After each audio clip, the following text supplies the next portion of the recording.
Proyekto Helmo.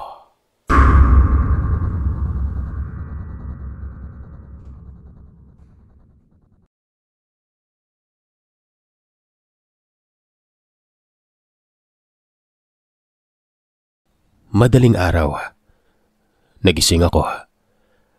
Napadilat dahil sa mga kaluskusan sa mismong bahay.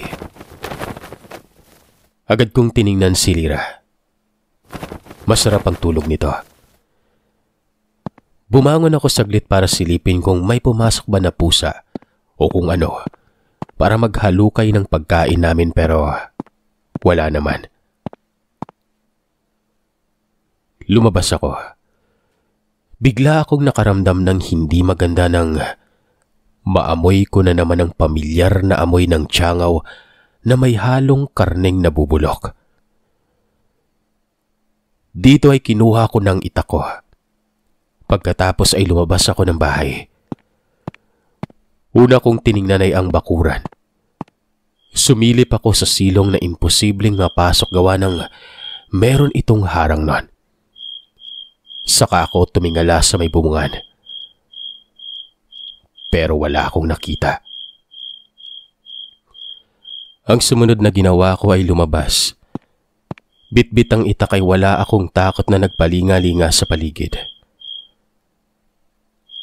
Hanggang sa gitna ng katahimikan ng paligid, ay may narinig akong mga yapak na tumatakbo palayo. Sinundan ng pandinig ko kung saan nanggagaling ang kung anong yapak na yon. Tapos, naabutan ko siya. Tumatakbo papasok sa kagubatan. Sa panahon na ito, aso naman ang nakita ko. Napakalaking aso. Sa ilang linggo kong paninirahan doon ay ngayon lamang ako na istorbo ng mga ganitong uri ng nilalang. Nagtataka ako kung ano pa ba ang kailangan niya o alam niya kaya na alam ko. Nung maramdaman ko na wala na ito ay muli akong pumasok sa bahay at muli nang nahiga nun. Maimbing naman ang tulog ko hanggang dumating ang kinaumagahan. Maayos ang naging buong araw namin nun. Makalipas pang ilang araw, halos malimutan ko na ang nangyari. Ganun talaga kapag sanay ka na. Natural o normal na lamang sa'yo yung ganon. Makalipas pa mga araw ay napagdesisyonan ko ulit na lakarin ang loob ng gubat. Sa kadahilan ng si Lira ay may pinapabili nun. Sinundan ko naman ang trail o daan at lusutan. Meron akong nakasabayang mga kabarangay at itinuro nila sa akin ang kung saan papunta. Ang pakanan o pakaliwa o padiretso. Habang naglalakad doon, ay meron akong napansing isang bagay. Yung hawan na hindi halata na pinasukan ko kung saan ko nakita ang kubo. Wala na.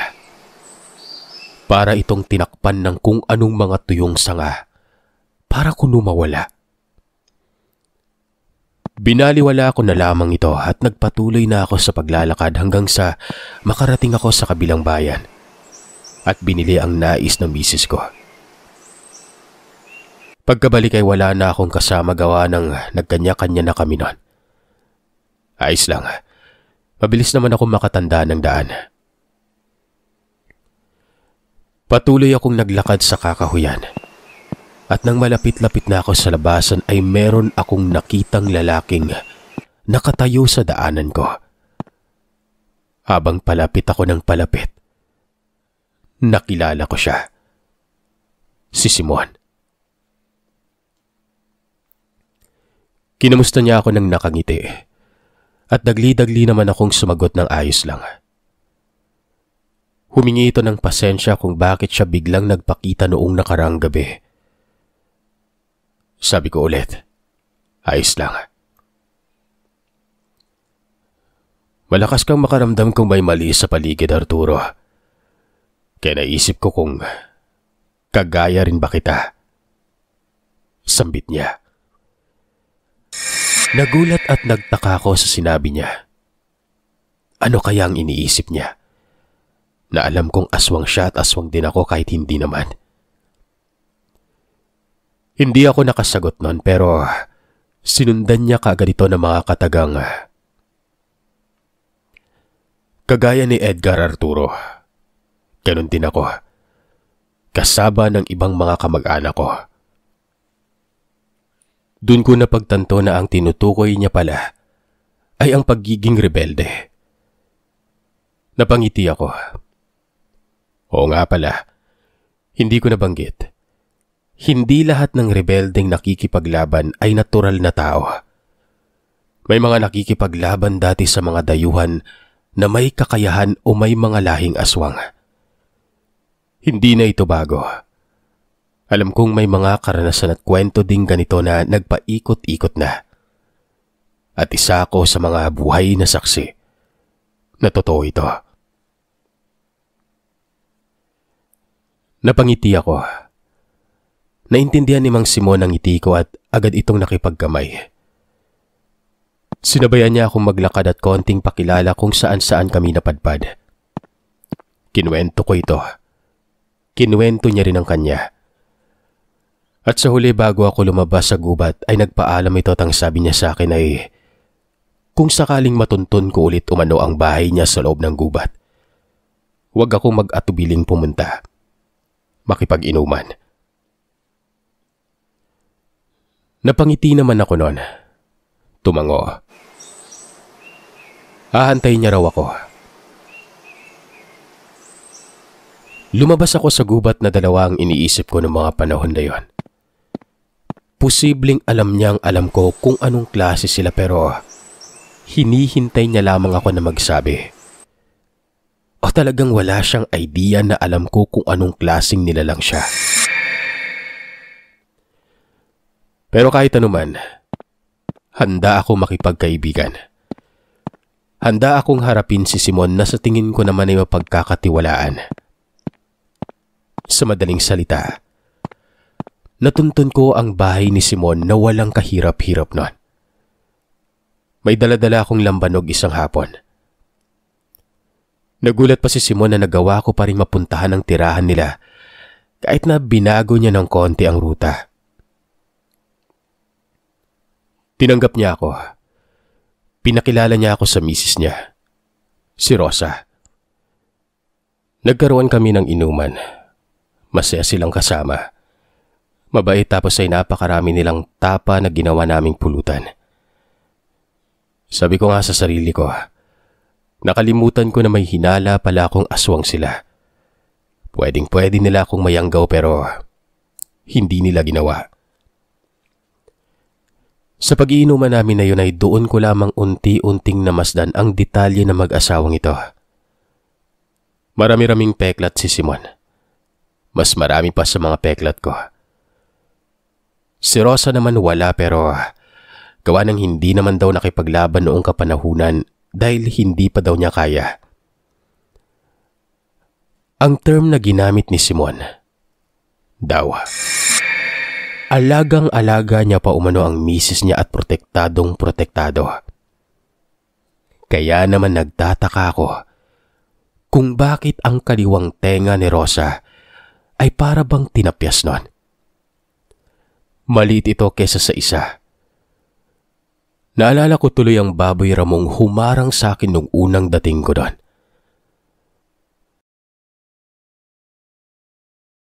Ang likurang bahay ay mas hinarangan pa nila ng kung ano-anong bakod na merong bukasan. Mga bandang alas 5 o mag-aalas 6 na nang tumayo si Simon. O paano Arturo? Susunod ulit at may aasikasuhin pa kami mag-asawa. Nagtaka ko. Gawa ng mas masarap ngang uminom ng palalim na yung gabi, diba? Pero bakit siya ay gusto nang tapusin agad ang inuman? Biniro ko ito ng, maaga pa Simon ah. Di pa to ubos. Nguminti lamang siya at iginiit niya sa akin na mas marami silang ginagawa kapag gabi hanggang madaling araw. Nangangaso umano sila dahil sa gabi ay tulog ang mga pinupuntirya nila. Tumango na lamang ako. Nagpaalam na ako sa kanila. Hindi na silang nag-atubiling ihatid ako pero malinaw pa naman ang utak ko noon. Wala pa akong tama kaya ayos na ayos pa ako. Habang naglalakad, pabalik-balik ako ng lingon. Dahil naroroon na naman ang pakiramdam na tila ba hindi ako mapakali. Walang katao-tao sa paligid. Ilang beses akong nagpalingon-lingon nun. Bawat kalahating minuto ata ay ginagawa ko para makasigurado akong walang katao-tao. Kaya naman laking gulat ko. Nang malapit na ako sa may palabas ay biglang may humawak sa balikat ko. Nagsalita ito. Boses ni Simon. Iniimbitahan niya umano ako sa susunod na kapag dumating naman ang mga kamag-anak niya. Tumango na lamang ako. Sinubukan kong lumingon sa kanya pero yung pagkakahawak niya sa balikat ko ay parang pahiwatig na wag na. Pagkabitaw niya ay nagtuloy-tuloy na akong maglakad hanggang sa makarating ako sa bahay. Napadalas ang inuman ko sa kanila. Nakilala ko na rin ang iba niyang kaanak na kung minsan ay nagpupunta ron. At base sa karanasan ko ay hindi din sila mga ordinaryong tao.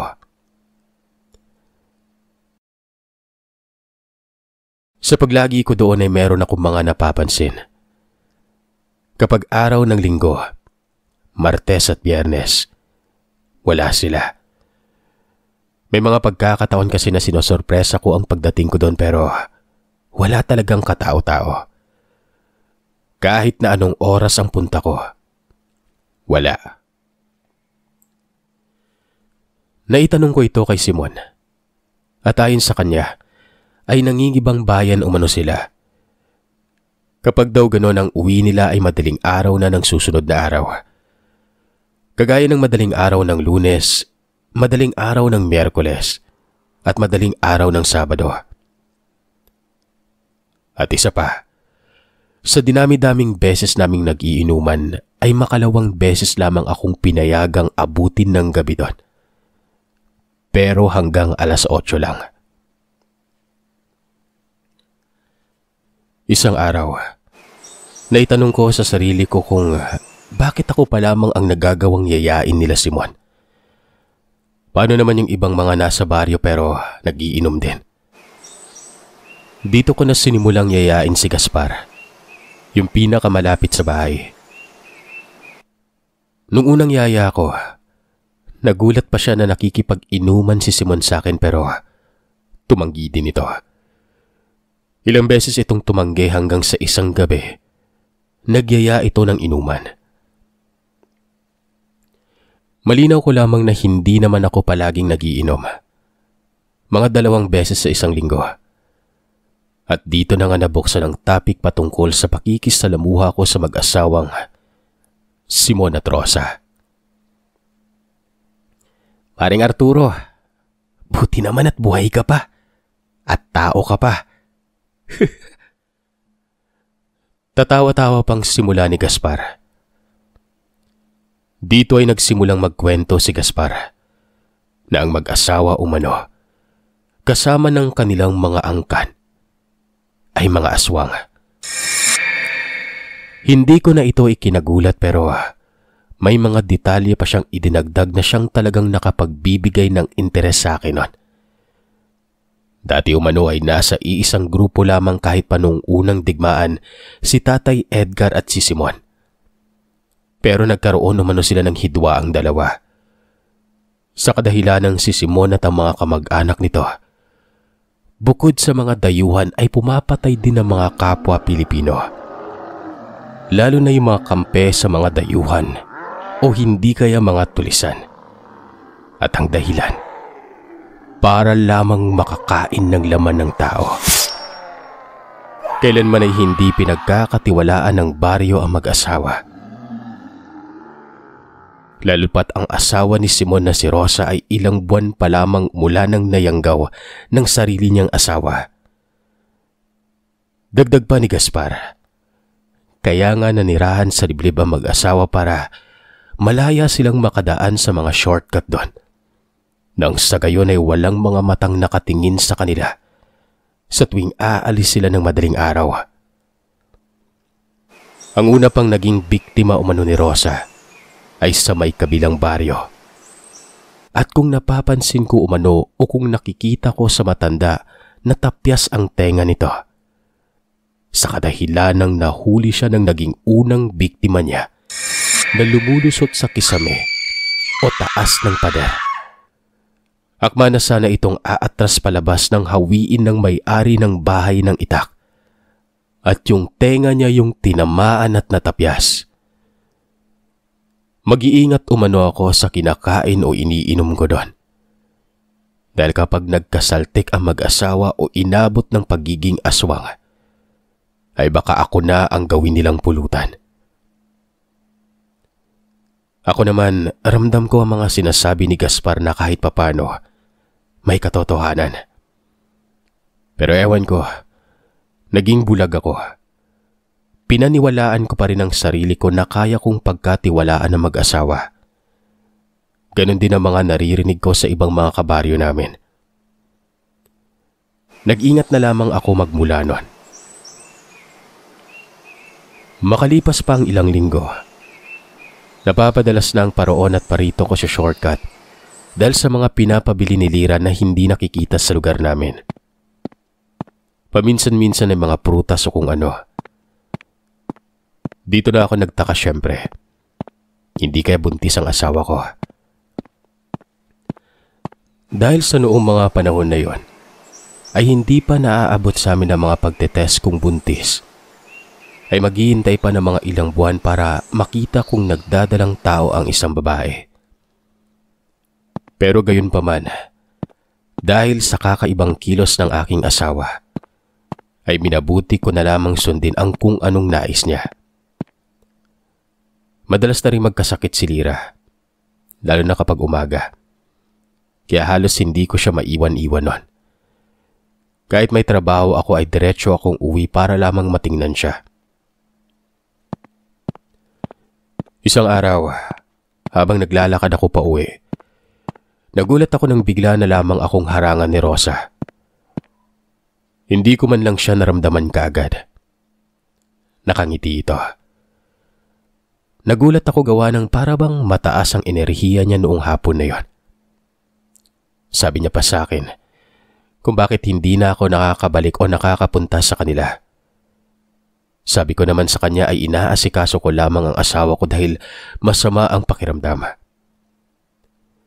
Wala siyang prenong sinabi sa akin noon na mukhang nagdadalang tao nga siya, no? Nagtaka ako kung paano niya nalaman yun pero nakita ko ang mukha niya na tila nagulat din siya sa sinabi niya. At binawi niya ito kaagad ng mga katagang madalas naman umano ganon. Kapag masama ang pakiramdam ng isang babae, nagdadalang tao. Wala namang sakit si Lira ayon sa kanya. Tumango na lamang ako at pagkatapos nun ay nagpaalam na siya. Magmula nang kinausap ako ni Rosa, gabi-gabi na akong hindi makatulog ng maayos. Dahil sa itong si Lira ay madaling araw ay bumabangon na parang batang hindi mapakali. Pero nakapikit. Nagpupumilit ito na bumangon. Pero kapag niyuyugyug ko naman at nagigising ay wala siyang maalala. Sa mga gabi ding ito ay madalas ko nang naririnig ang walang humpay na alulungan ng mga aso sa labas. Kahit ako ay nagsimula na ring hindi mapakali. Lagi akong puyat. Basta kapag pumapatak ang 11:00 ng gabi ay hindi ko na magawang mapakali nun. Hindi ako naglagay ng panangga noong mga unang gabi dahil gusto kong makasigurado. Hanggang sa isang madaling araw ay naramdaman ko na siya. Kumakaliskos nung una sa gilid ng pader na tila ba naghahanap ng maaakyatan. Naramdaman ko na lumundo ng konti yung pader sa may kusina nun. Ito kasi ang pinakamababang parte ng bahay namin na abot ang bubong. napansin ko ang biglang pagsampa niya ng bubungan. At kasabay nito ay ang unti-unting paglundo ng bubong na yon. Tanaw ko mula sa pintuan namin sa kwarto ang kusina kaya pansin na pansin ko ito. Ang ginawa ko, hinatak ko ang itak ko sa may lagayan at nang makalapit ang paglundo sa pwesto naming mag-asawa, dali-dali akong umakyat at sumampa sa balayan ng aming bubong. At saktong paglundo ulit ng bubungan ay siyang pagtarak ko ng aking patalim sa bubong na yon.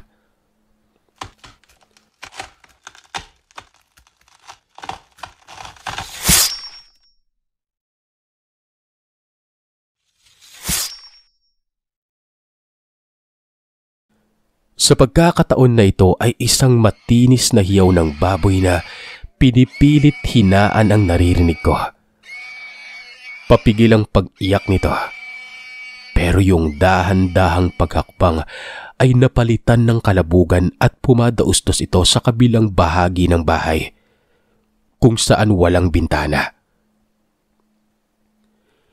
Lalabas sana ako pero napatigil ako dahil naisip ko si Lira.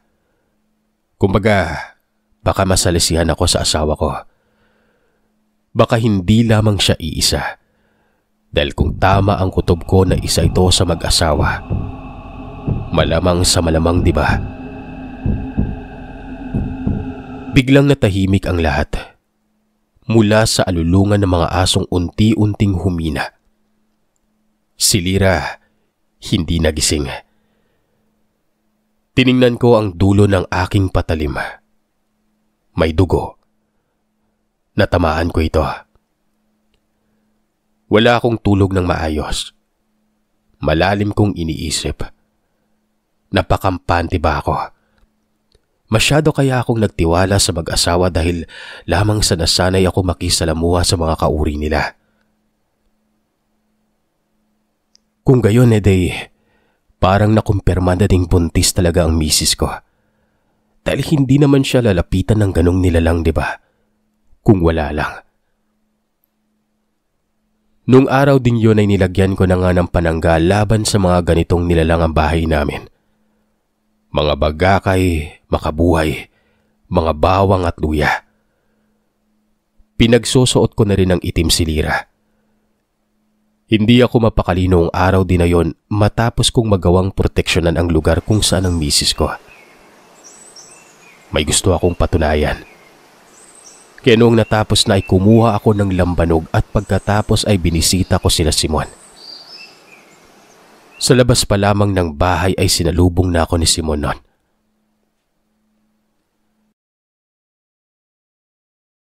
Iinom ba tayo, Arturo? Di ako pwede. Marami akong aasikasuhin. Pauna pa lamang na salita ni Simon. Ganun ba, Manong?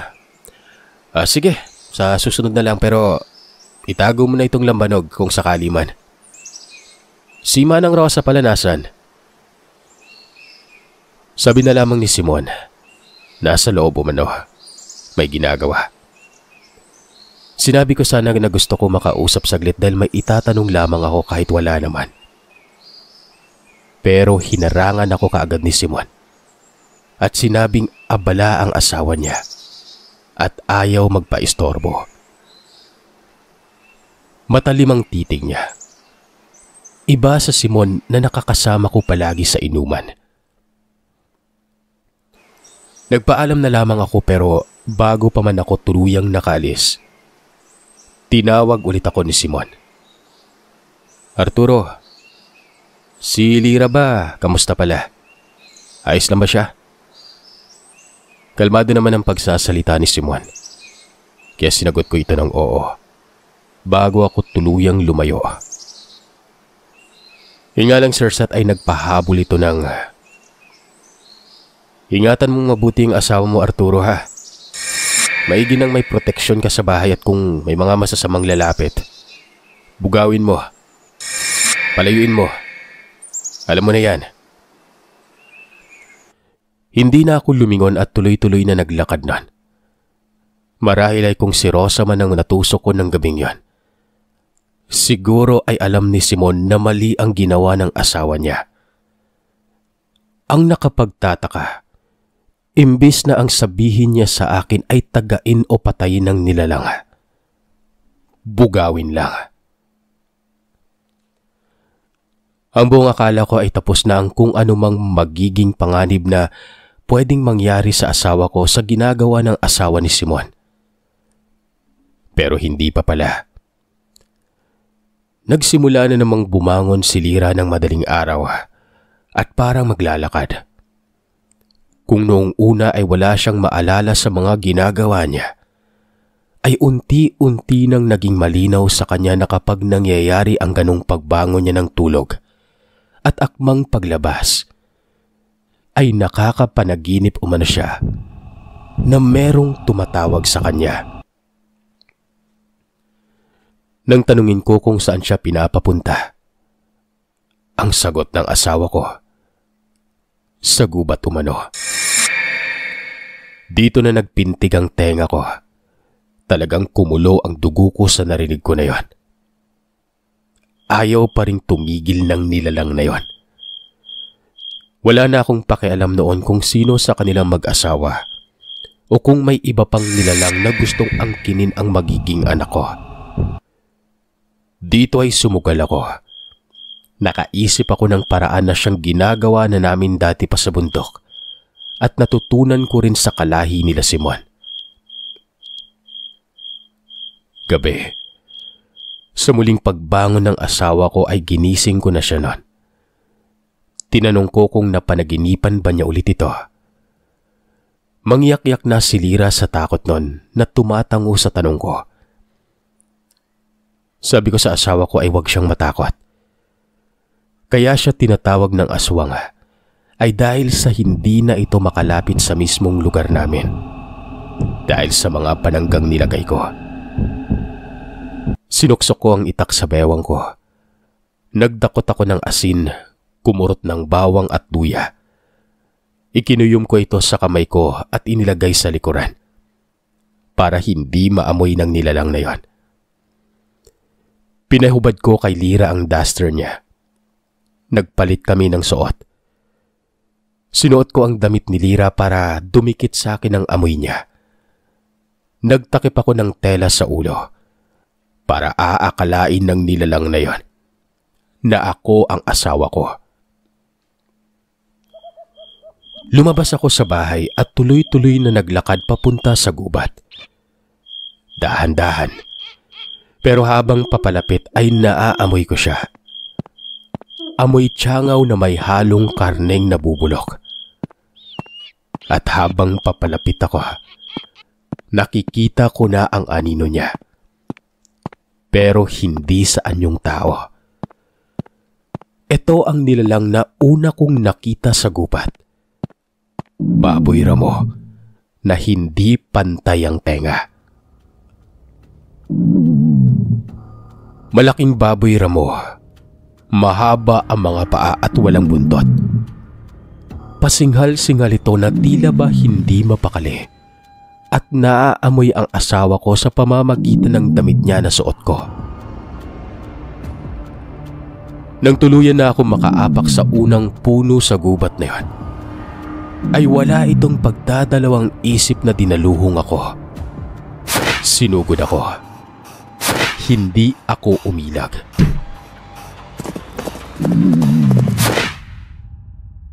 Nagpabangga ako sa kanya pero dali-dali kong kinuha ang belo ko sa ulo at pinansalo sa bibig niya. Pagkatapos ay kinapitan ko ang isa sa paa niya, dahilan para matumba kaming dalawa at magpambuno sa lupa. Walang hiya kang hayop ka! Pinagkatiwalaan ko kayo at kinaibigan pero hindi mo pa rin mapigil ang pagkapatay gutom niyo sa laman ng tao. Tila bumalik ang mga alaala ko noon sa aksyon na nangyari noong panahong rebelde pa ako. Naisip ko at naalala ko ang aking mga magulang na pinatay na mga dayuhan. Para akong halimaw na hindi alintana ang dulas ng katawan ng nilalang na yon. Nagulat ako nang kahit baboy ramo ang nakaharap sa akin.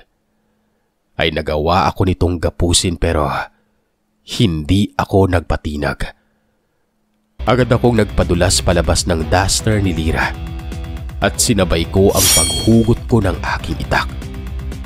At ang unang nakita kong parte ng katawan niya, ang tagiliran, ay paangat kong tinarak ang itak doon sa parte na yon. Lalo siyang nagpumiglas.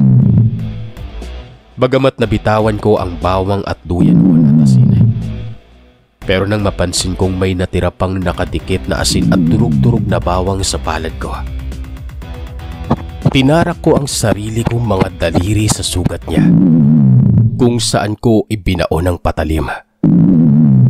Pagkatapos nun ay lalo siyang nagwala. Nagawa niya akong itulak at tadyakan. Tumayo na ito. Etong baboy ramo ay tumayo sa dalawang paa. Umaatungal na hinawakan ako sa leeg. Pero imbis na gawin ang bagay na pwede kong ikamatay, bigla siyang napaluhod dahil sa sugat sa tagiliran. At ang tanging nagawa niya na lamang ay itulak ako at hinampas sa puno nun.